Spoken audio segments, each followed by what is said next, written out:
¿Qué tal, amigos? Bienvenidos a otra edición de Frecuencia TV Perú en su programa Mundo Bursátil. Estamos transmitiendo en vivo desde Lima, Perú. Hoy día el tema que nos ocupa se denomina indicadores financieros importantes para invertir en la Bolsa de Valores de Lima.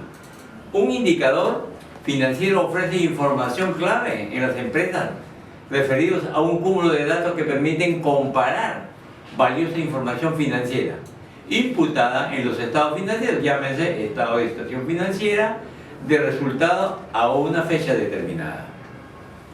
Indicadores financieros, utilidad para invertir en la bolsa de valores.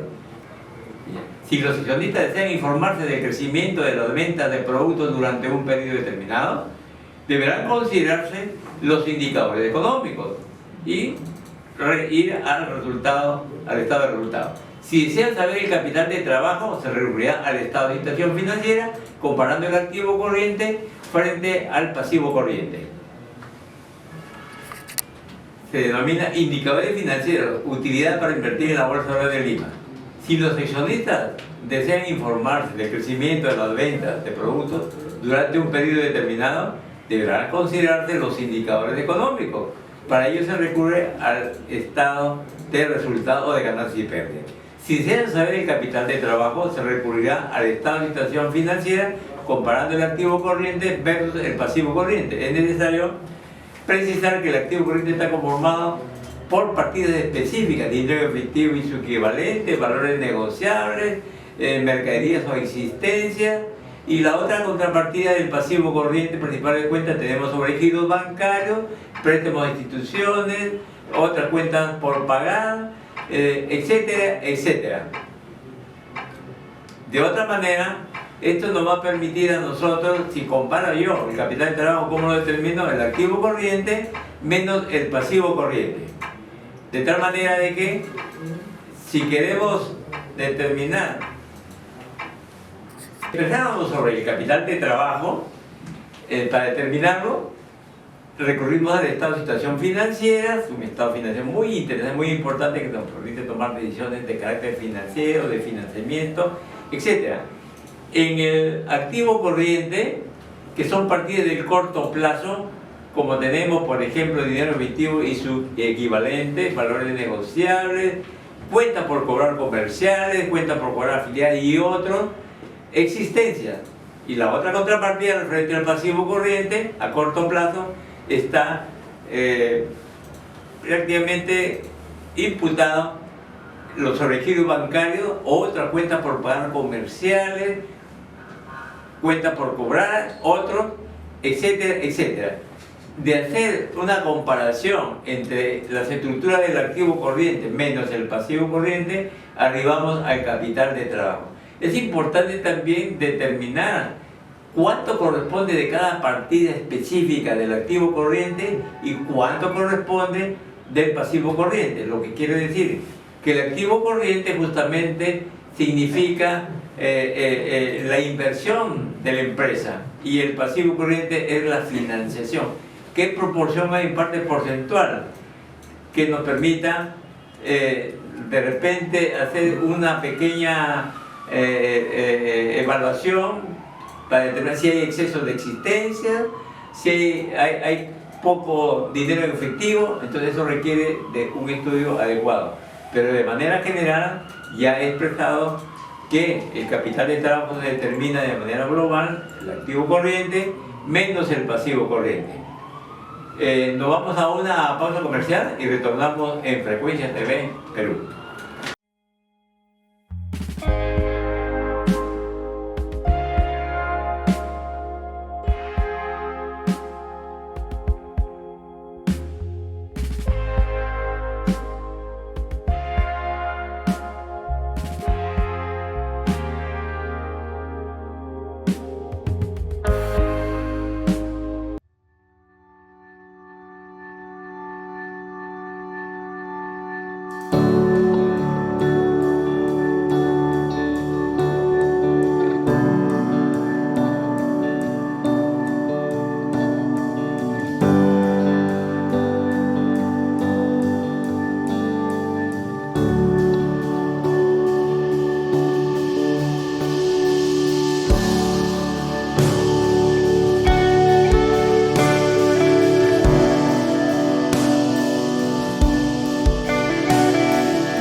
continuando con mundo bursátil, con el tema indicadores financieros, utilidad para invertir en la Bolsa de Valores de Lima, mencionamos y sugerimos que puede ser la liquidez corriente o general, así se le llama, liquidez corriente o general.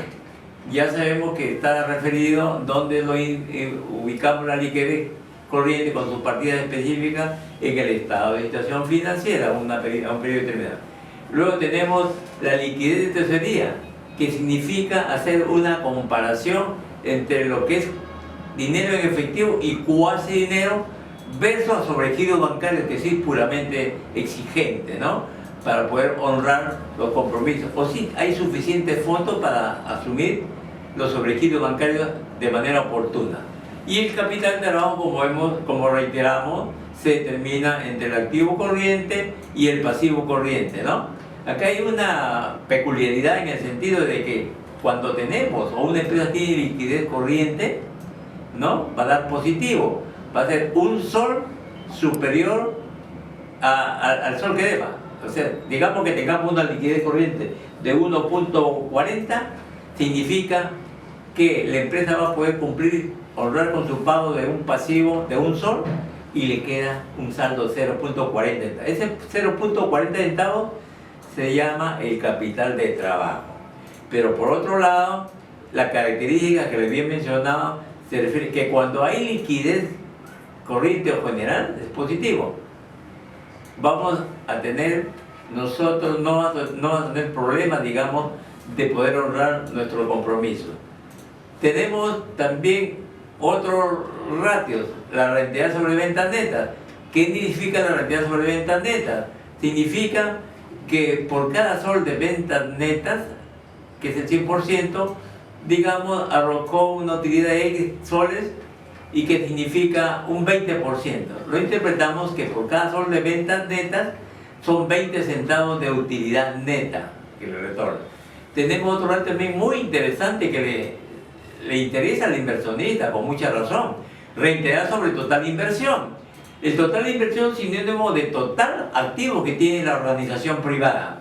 ¿Qué quiere decir? Supongamos que tenga una rentabilidad de 15%. ¿Qué quiere decir? Del total activo 100%, durante toda la operatividad,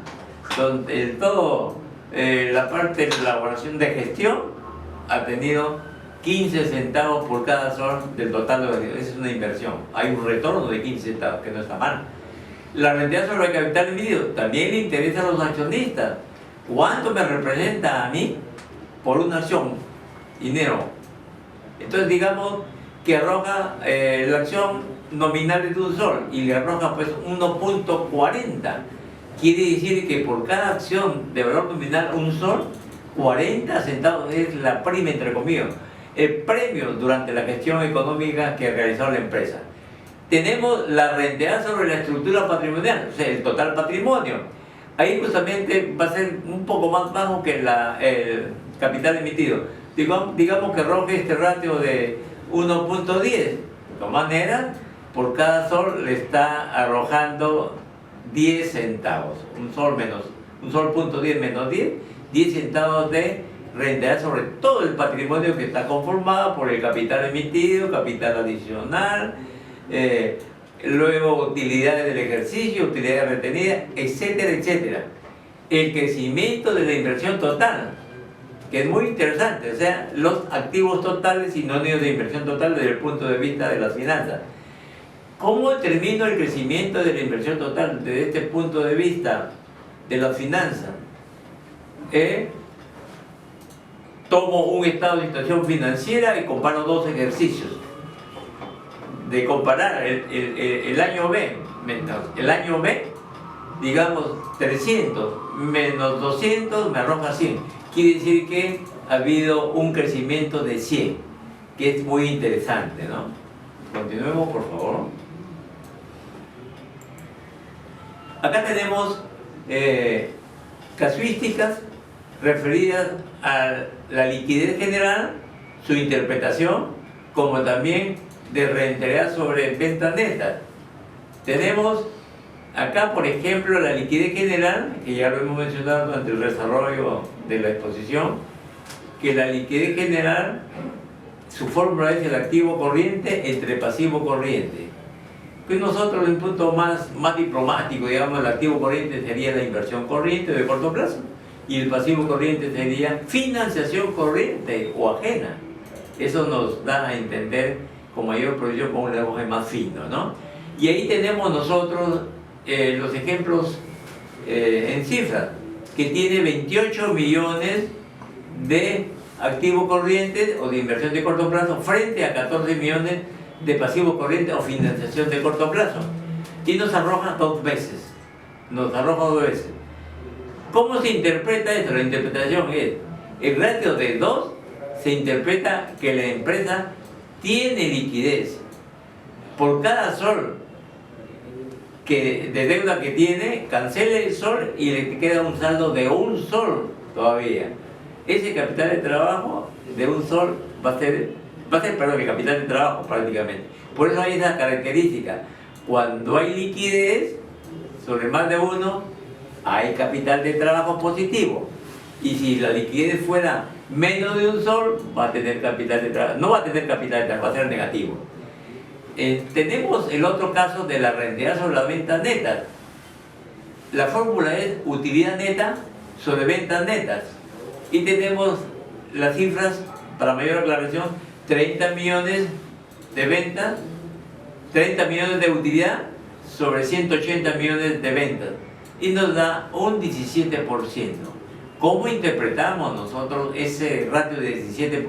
Por cada sol de ventas netas durante el ejercicio, la empresa tuvo una utilidad neta por cada sol, 0.17 centavos. Que no estaría mal esto, sería muy interesante ese ratio. Muy bien. Por otro lado, hay que considerar que este tipo de rentabilidad económica recurrimos al estado de resultados, cuya estructura está formada por venta neta del ejercicio, costo de venta y arribamos al costo de venta.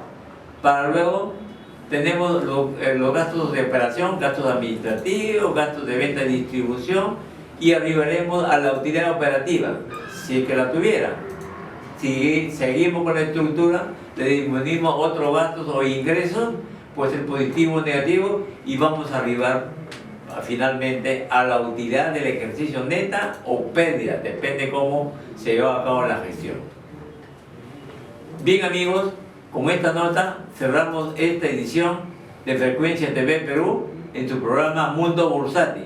Les recordamos que pueden seguirnos en nuestras redes sociales. Gracias y hasta la próxima.